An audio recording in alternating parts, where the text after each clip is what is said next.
Students, the next topic is sequences. Often in physics, we come across AP or GP series, and we are supposed to know some basic formula to calculate them. So AP means arithmetic progression. If you find any series which is in the format a plus d, a plus 2d, etc., it is called an AP series. So in this, the first thing important is nth term, and see what is d here. D is the common difference. How do I get this?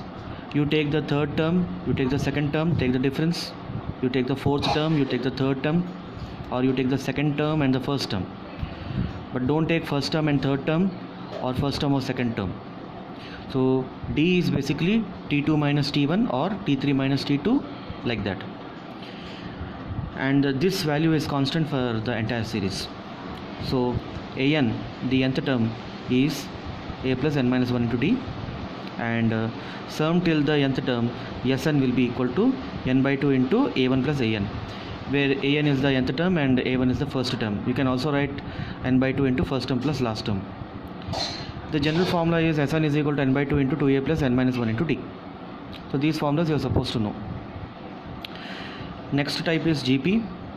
Any series which is in the format A, AR, AR square, and etc. like that is called GP.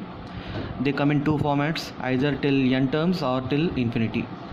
So here R is the common ratio.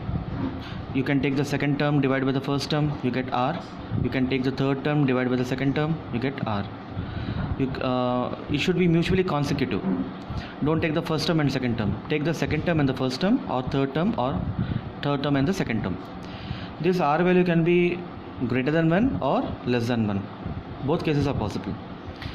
So here the nth term will be n is equal to a into r power n minus 1, and sum till let us say we are talking about an infinite series, then S infinity will be equal to a by 1 minus r.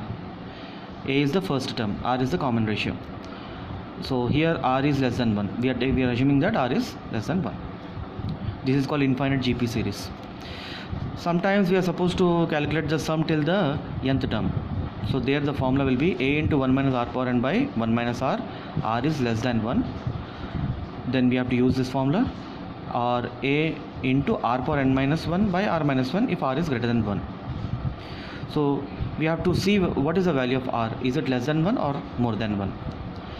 Often we come across some formula which you are supposed to know. Like if I ask you 1 plus 2 plus 3 etc. up to n, what is the formula? Sigma n is equal to n into n plus 1 by 2. Similarly, the sum of the squares is sigma n square is equal to n into n plus 1 by n into n plus 1 into 2n plus 1 by 6. What is n here? It is a number till which you are trying to find out the sum. And similarly, the sum of cubes will be sigma n cube is equal to n into n plus 1 by 2 whole square.